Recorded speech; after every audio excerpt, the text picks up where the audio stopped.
Where we start the show today.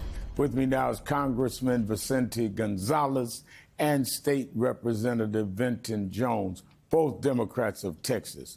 Starting with you, State Representative Jones, you're joining us from Chicago, Illinois. Yesterday was the deadline set by Republican Texas House Speaker Dustin Burrows for you and your Democratic colleagues to return from Illinois to vote on Texas Republicans' congressional map, in addition to legal threats we'll get to. But Texas Attorney General Ken Paxton has called on the state Supreme Court to vacate the seat of 13 Texas Democrats who fled. Your colleague, Texas State Representative James Tallarico, said yesterday that your delegation has agreed to stay absent for the next 2 weeks. How far are you and Texas Democrats willing to take this?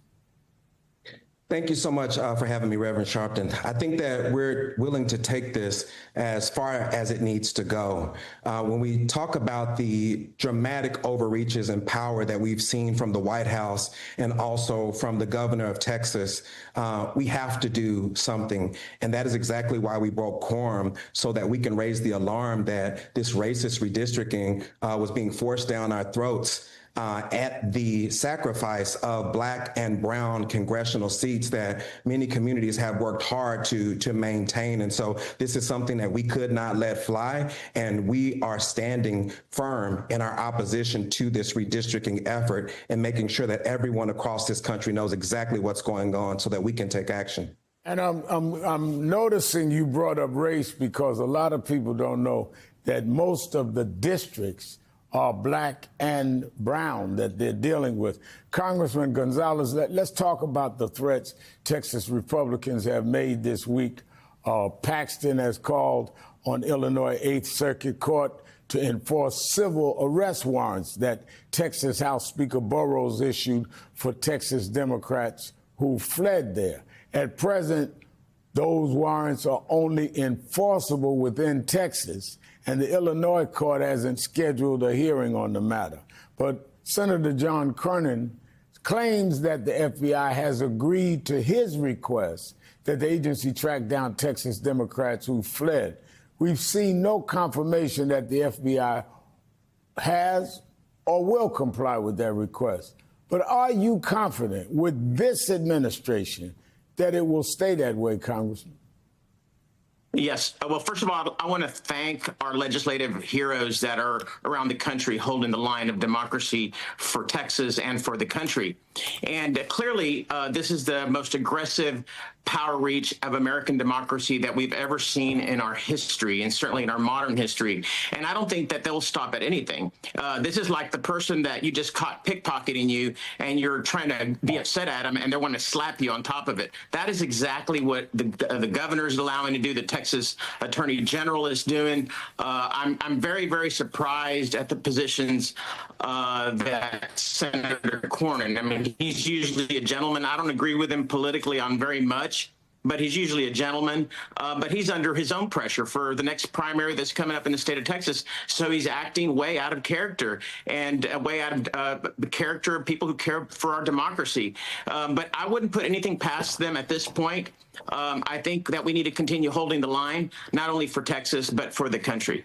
Staying with you, Congressman Gonzalez, our next U.S. census isn't until 2030.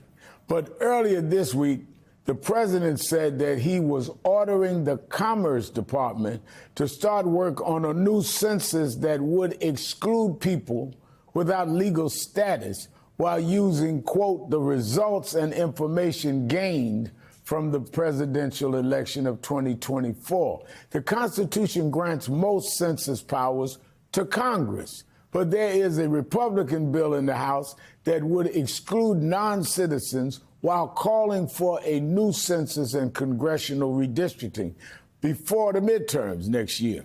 What's your take on that? Well, clearly, as I said, they will stop at nothing. Laws and rules and ethics mean nothing to this administration, mean nothing to the Texans that are following his path, hoping to get reelected or hoping to get his endorsement next cycle. They care more about appeasing President Trump than appeasing American democracy and doing what's right for this country. They know, every one of them know, that what they are doing is wrong. It's wrong for America. It's wrong for their own constituents. It's wrong for democracy. And we're looking like fools to the world. It's really heartbreaking. I've been fielding calls from not just around the country, but around the world, of people who are worried about the continued democracy of America and assuring that voters in this country. We used to go around the world, as you remembered. We used to send President Jimmy Carter to go out and oversee elections around the world and ensure that we were promoting democracy. Now we need a foreign Jimmy Carter to come to the United States and overlook our democracy and assure that our people are staying within the boundaries of democracy and rule of law, because we're clearly not. It's really disgraceful. It's really shameful. I think there's going to be an extreme repercussion in 2026, which is why they're trying to set these rules ahead of time. But I think even with the cheating that they've been perpetrating here in Texas and are planning to do across the country, I think that good American people that care about the progression of our democracy will have a backlash on the Republican Party next cycle. I think you're going to see, obviously Democrats, but independents and moderate Republicans that are not going to stand for this radical right-wing behavior that is even out of the realm of traditional Republicans. Now, Representative Jones, let me bring that point right to you, because I constantly hear from Democrats, independents, and even some Republicans that Democratic lawmakers aren't fighting back hard enough against Trump and his agenda, not really going after him. But on this issue, what's happening in Texas, we've seen several Democratic governors circle the wagons around your delegation, offering support, and in the case of Governor Pritzker, safe haven. And he, along with California Governor Newsom and New York Governor Hochul, are floating the nuclear option of redistricting their states to counter what's happening in Texas. What do you think, State Representative Jones? Should they go nuclear in this fight? So if Texas and the White House is going to choose to utilize these maneuvers, we have to be ready to respond in kind. And this is not just a Democrat or Republican situation. This is about the very soul of our democracy and what we know President Trump would do with a third administration, what we know Republicans would do with even more power. And so right now, when we're supposed to be helping to support our public education system, putting food in the mouths of Texans and the American people and making sure that we have access to economic opportunities, the president and the Republican Party have failed in each of these areas to serve us all, not just those who are billionaires or those who are just a part of a political party. So we have a very important piece of work to be done. And so I'm so grateful to each of the states who are now stepping up and understanding that this issue around redistricting, this moment that we are in right now, is not just about the state of Texas, it's about the United States of America. Now, I'm out of time, but I have to ask you, Representative Jones, are you afraid for your safety? You're afraid of one morning you wake up and the FBI is knocking on your door? I mean, how are you feeling? There's already been some challenges. We've had 2 bomb threats at our location.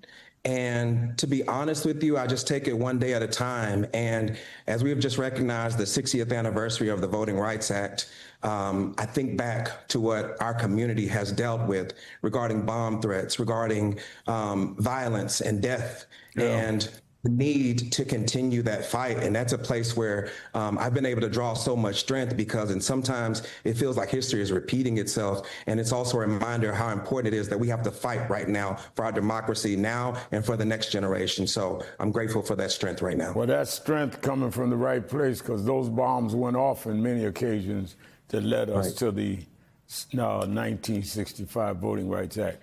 Thank you, Texas Congressman Vincente Gonzalez and Texas State Representative Venton Jones.